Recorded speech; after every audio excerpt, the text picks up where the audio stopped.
Namo tassa bhagavato arahato samma sambuddhassa. Namo tassa bhagavato arahato samma sambuddhassa.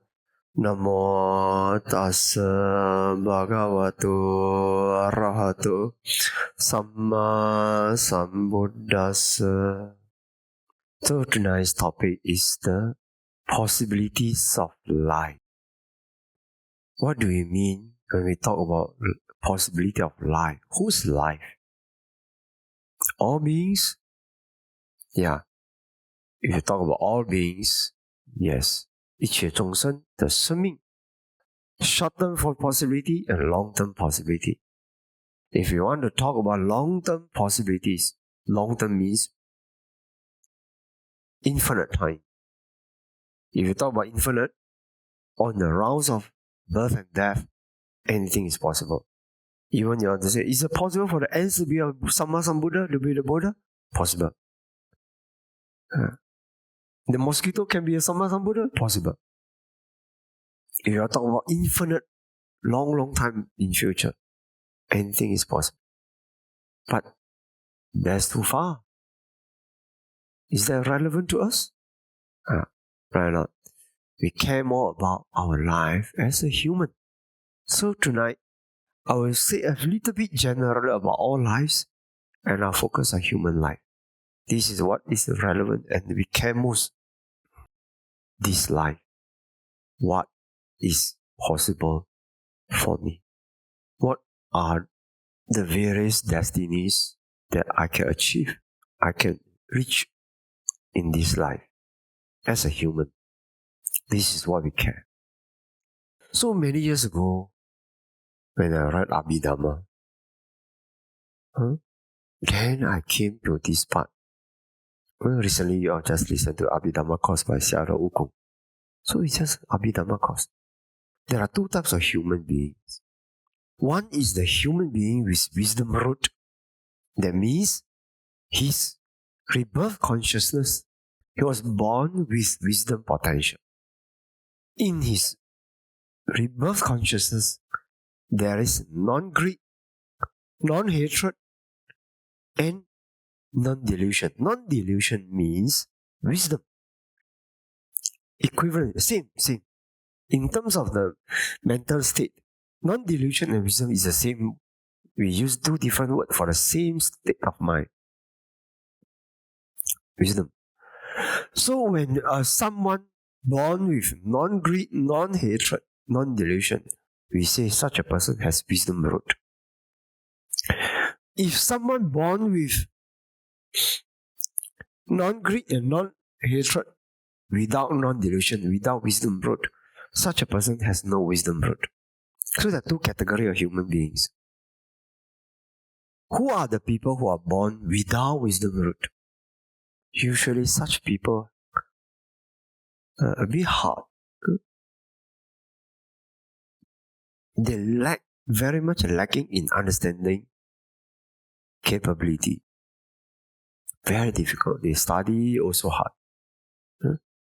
You tell them instruction, they also have no capability to comprehend the instruction and to carry out, to implement. They don't have that ability. And you tell them a little bit something is a little bit more sophisticated, they cannot get it. Usually such people are, you can see the mentally retarded. Have you seen mentally retarded children? Simple thing, they cannot help themselves, cannot understand. Or people who are born handicapped.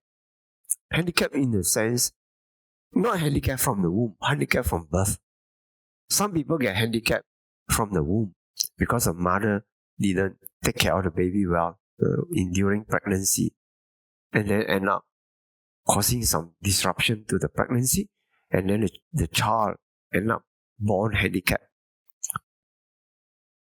Such a person not necessarily is a retarded person, but if a person really born blind, not blind because of other later reason, born blind, born deaf, such people, they are also no wisdom root.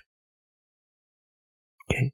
But some people are born blind only from birth, but actually from conception time is not blind. But you cannot prove. How to prove from conception to birth? How to prove? You cannot prove. So that's why we never rule out the possibility that even a person born blind or born deaf maybe have wisdom root. You never know. So it all boils down to their understanding power. So there are two types of people. Now, their possibilities are different in their life as a human. So certain potential is ruled out for those who have no wisdom root. People who have no wisdom root, they cannot attain jhana, they cannot attain the path and fruition, they cannot attain enlightenment in that particular life. In future, it's always possible, but not in that particular life. Not possible. Why? Because it's already limited. Because there's no potential to realize higher truth, higher Dhamma. Okay? So two categories of people, two types of possibilities. So when I read Abhidhamma, I was so surprised and inspired when I read those with wisdom root. You have the potential to reach out to any states of mind. Any states. Any states. Practically any states of mind. You can reach up to neither perception nor non-perception. The highest level of mundane concentration. You can reach up to Arahant mind, enlightenment. You can reach up. Yeah. Possible. So then I asked myself, I told myself, if I have two roots, then I will continue to cultivate so that in future I get three roots. But I said, no, not possible. I used to study well, I can understand, and I did well, I have understanding power. So how can people like me have two roots only? Not possible. I surely have three roots. Once I have that, then I realize no matter how hard I meditate, I practice. Sure, if I practice correctly, I practice the method correctly, sure, one day I will achieve what I want to achieve. It's possible. Because Abhidhamma already says so. There's a possibility open up. Anything. You can reach up to the Arupa Brahma realm, the highest mundane level of concentration. I reach up to that. So I was assured. I was very sure I had wisdom root. I did. So for this,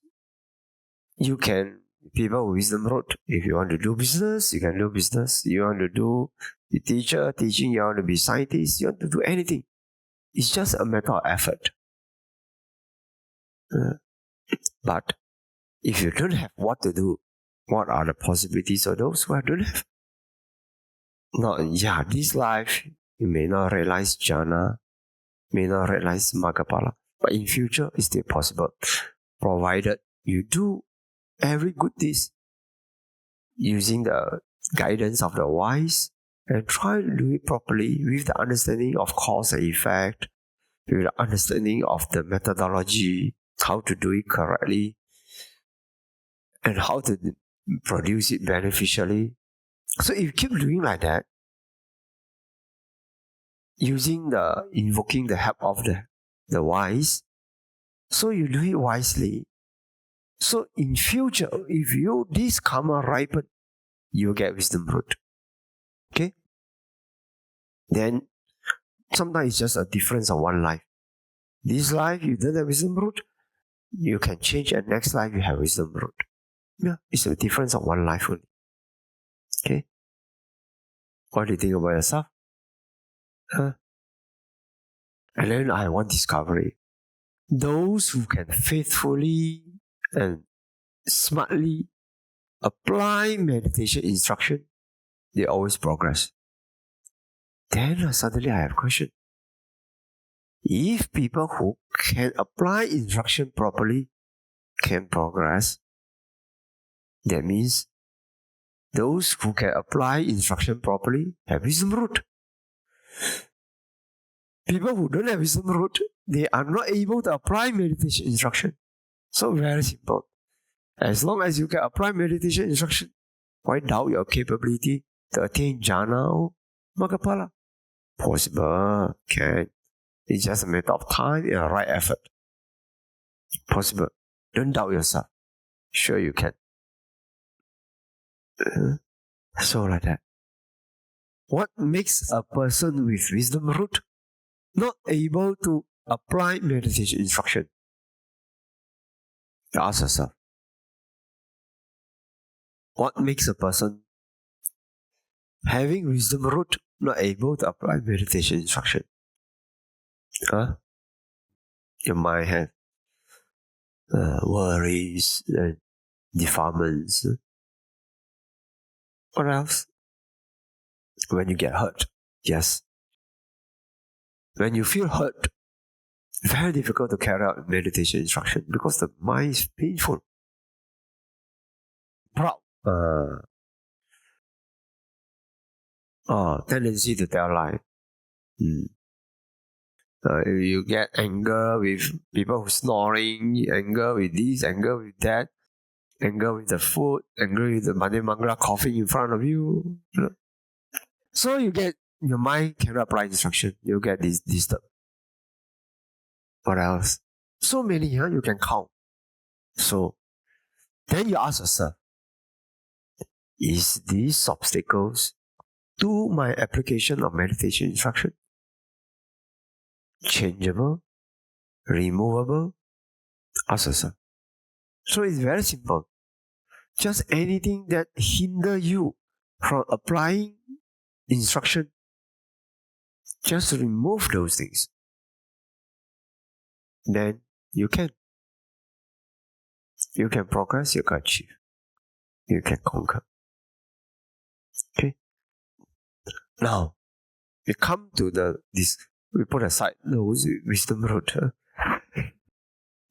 Put aside, as most of us here, we have the confidence that we have wisdom root. Or we already know what we want to do. We already know what we are capable of. Just remove things that hinder us. That's it. Don't worry about other things. Possible for us to achieve. So for those who have two root, if you happen to know someone really like mentally heavily retarded, so what to do? Don't try to expect the impossible for this life. In the infinite future, anything is possible, but not this life. Don't push. Don't force a person. It's pitiful. If you force a person to do what he or she is not capable of, it's cruel. Be nice to the person.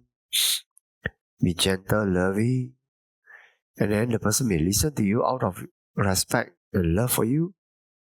And then teach such a retarded person how to do good wisely, how to do good with wisdom.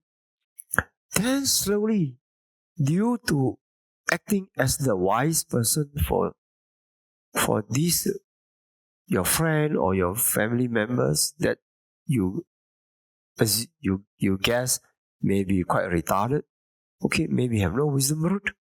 So just be nice, help the person to do good wisely.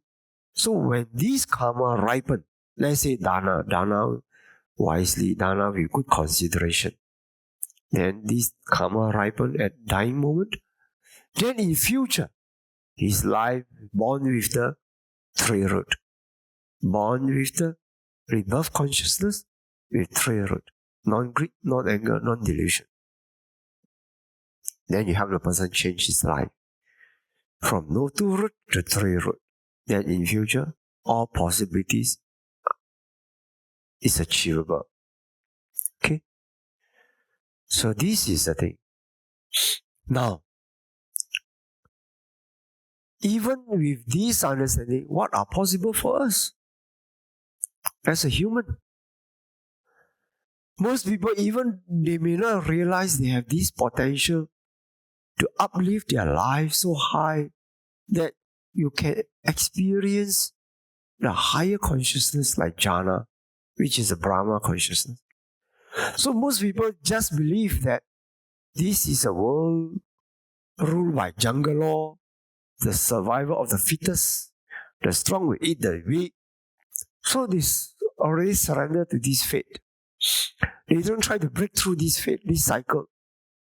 So then if you are strong, you eat the weak, then one day you have to pay back, and then no end. But for us as a Buddhist, as a disciple of the Buddha, we know the way to get out of this cycle. Why? First, by allowing ourselves to be aware of the various possibilities of life. That not only, of course, you think of the bad side. It's possible for us to fall down to the hell if you do bad. But it's from the good side. We have the potential to uplift our mind, to do all the good giving, good morality, good concentration, good wisdom, until we can be reborn as a deva, as a god. Our God is not the creator God.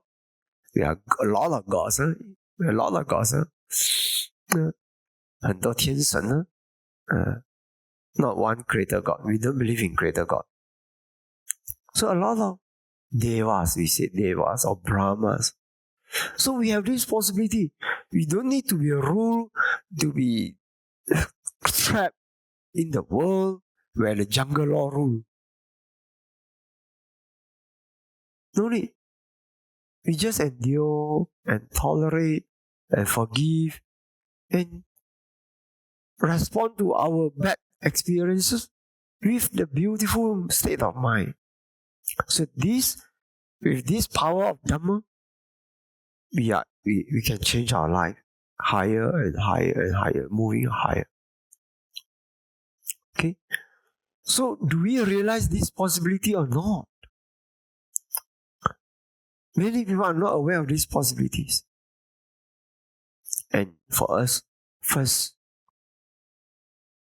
if you believe in the Buddha, have some faith in the Buddha, then you at least, if you don't believe wholly, at least you will say, well, it may be true. I may have this chance to go up in higher living. And then if you want, you can experiment to profit this life itself, to discover the existence of other realms. That this is a world within the world. This is a world with other level of heavenly celestial beings, which we can also go up. We can also be reborn there. And what more to say? It is an opportunity to realize Nibbana, to be free from this cycle of birth and death. That's even better. So these are our possibilities. We need to be aware of these possibilities. Then only will we cherish the opportunity to strive on, to work hard. If you think it's not possible, why make you work hard? You have no motivation to work hard.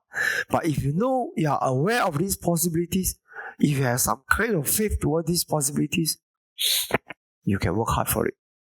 Try and practice and realize this possibility, this life itself. Why? Human life is not so superior. In fact, human life is quite inferior. So much uncertainties in our life. Today we are healthy. Tomorrow we can get sick. Now you are young and vigorous, the prime of your life. But very soon you come to our age. And very soon you end up like your own grandma and grandpa.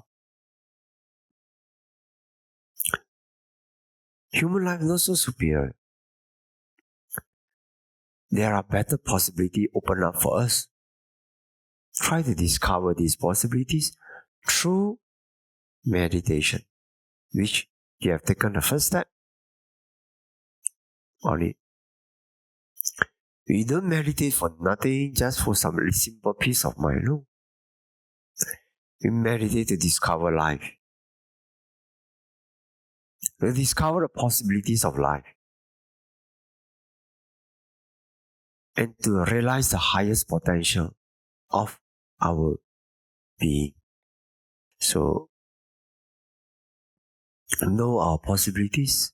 Now we have come to this precious opportunity. We have come to encounter this good practice and take the first step and do it properly and continue to research, continue to inquire, continue to find out more and more about this truth. And then you can realize this opportunity, this truth, the happiness. So don't squander this opportunity and cherish it. To you, you may think that, oh, this is just simple step. But in my eyes, let me tell you, this is no simple step. I remember when I first went to the meditation center, I was completely know nothing. And see people walking like zombie, slow walking. And that's another practice. I just wonder, what is this strange thing happening? All the curiosity. But I didn't stop there. I continued to inquire and investigate and came to realize, wow, this is no joke. This is real. Then slowly, from one teacher, I move on. Until today, I'm very assured to tell you whatever I tell you is what I know. Whatever I tell you is what I'm very sure of, except Nibbana. Because of my wish, I have delayed my realization of Nibbana. But other than that, everything I tell you is true. Any questions? For devas, they are also the lower level deva, the Jatu Maharajika deva also have 3 types: Ahetuka, Duhetuka, and Tihetuka. The higher deva only 2 types: Duhetuka and Tihetuka. So the no roots one, there are 2 types: Ahetuka and Duhetuka. Just now, what Bante explained about the person who is retarded mentally, who is born, who is deaf or blind from Patisandi, from the rebirth, the conception moment, that is the Ahetuka, no roots. Similar to animals. Checking. Yeah. Checking. Sure. Yeah, because the Dvihetuka ones, they are, like for example, my own father is Dvihetuka, 2 roots. He is able to understand instructions. He's a businessman. He's quite shrewd actually, but he can't really differentiate between kusala and akusala. Okay. I check up this point. Thank you for the question. As far as I understand, I don't know, I might have missed out that point. I check for that. All the while, I want to check out this one. Alright. Is that so? Okay, show me the reference. Yeah. I have to thank you. I didn't really go into that thoroughly, but all the while I understand. But just in case I miss out, if I'll check out that point. Thank you for that. Thank you for that. You know how I learned my Abhidhamma? I didn't really go into the theory and, I practice meditate. When I remember, I attended 1 or 2 Abhidhamma course a little bit, memorized a little bit Cetasikas. Then later, when I was about to practice Vipassana, then Paul Sayadaw, I asked Sayadaw, I said, do I need to go and study Abhidhamma thoroughly before I practice Vipassana? Sayadaw said, no need. Every day you come forward, I give you instruction, and you just see what I want you to see. That's enough. So because of that, I didn't delay. In fact, I planned to take 2 months off to study Abhidhamma. Then Xiaoji said, no, you just meditate with me. So because of that, I just meditate, and then I learned Abhidhamma this way only. I meditate, Xiaoji asked me to see this, I see that, I see, like that only. So I didn't really check out this point. But now it's good you bring out. If I make a mistake, then I'll thank you so much. Everyone who can point out one mistake of mine, I really very thankful, because we learn. We learn.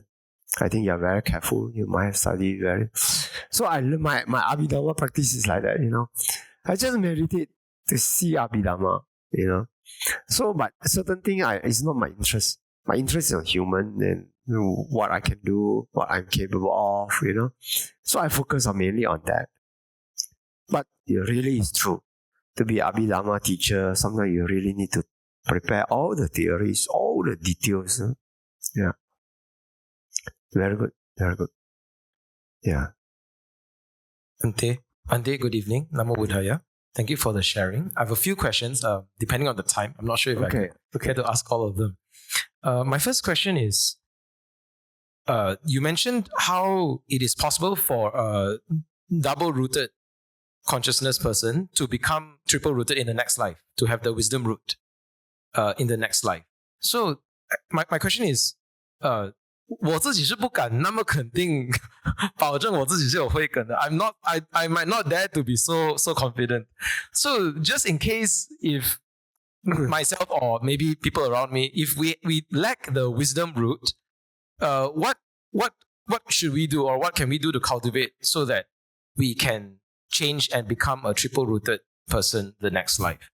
My worry is from your sharing, it seems like doing dana is a very important factor, and also 就是要有那个善知識的引導, the guidance of the wise. But how critical is this factor of the guidance of the wise?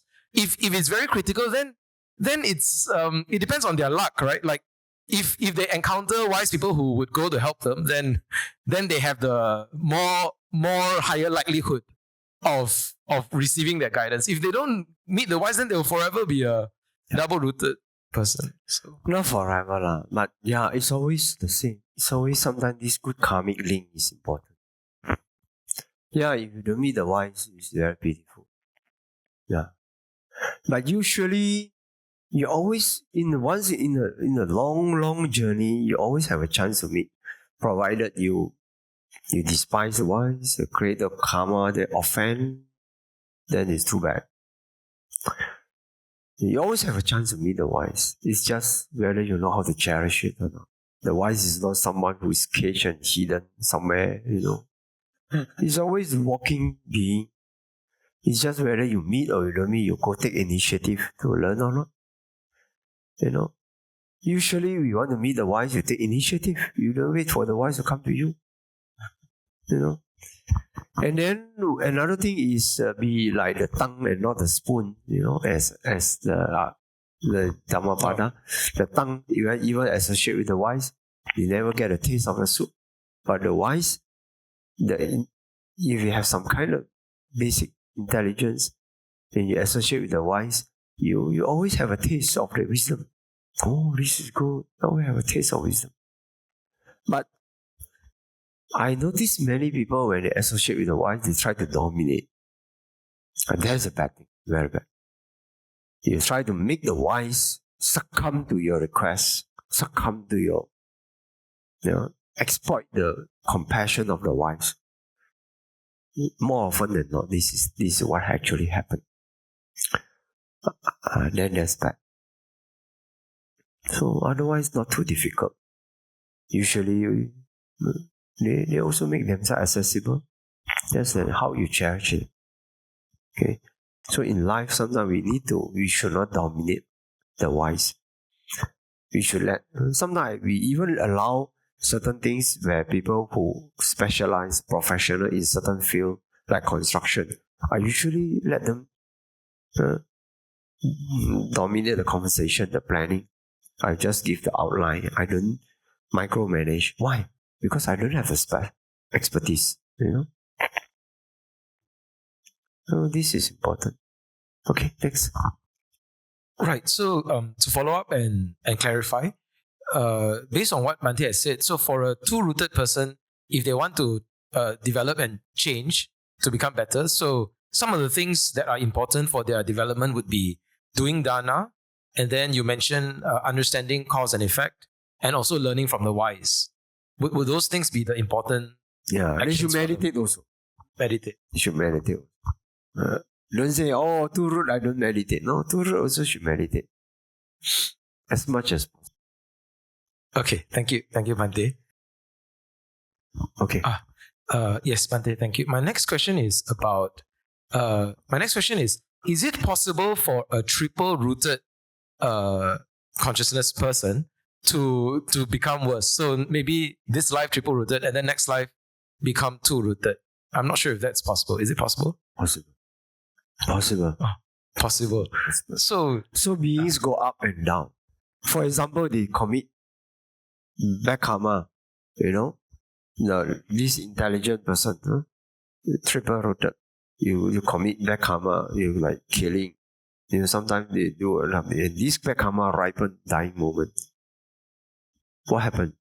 You go down. And hell beings have no wisdom root. So it's possible to go down. So what are the actions or the causes that would lead to that? So that if we are three-rooted, we want to avoid them.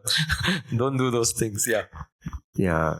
Actually, ignorance is the greatest cause of suffering. Ignorance. Because of not knowing, even though a person may be triple-rooted, but if you not sufficient understanding of nature, of the world, yeah, it is possible. You use the intelligence wrongly, in the wrong way, it can happen. Good evening, Bhante. May I know which sutta can I refer to on roots? Please, thank you. I think it's Abhidhamma. Abhinavata Sangaha, you can check also. Abhidhamma there are 7 books, very vast. But I don't know, I have not read through it also. But usually when we approach Abhidhamma, we read the Abhinavata Sangaha, the compendium of Abhidhamma, or the Bhikkhu Bodhi's version, comprehensive manual of Abhidhamma. You can check. It has this routine teaching in the Abhidhamma text. There are 7 books. Don't ask me. I read only Abhinavata Sangaha. I was not able to go through the whole 7 books of Abhidhamma. So you ask me which page from which. Yeah, no, I cannot refer. Abhidhamma. Okay. Suttas, I don't see any sutta talking about root. Because anything going into the scientific aspect of the Buddha's teaching is always Abhidhamma. Okay. Idang me punyang asawakaya wahang hotu. Idang me punyang nibbanasa pachayo hotu. Mama punya bagang sabba satana bhajemi te sabe me sama punya bagang labantu. Sadhu, sadhu, sadhu.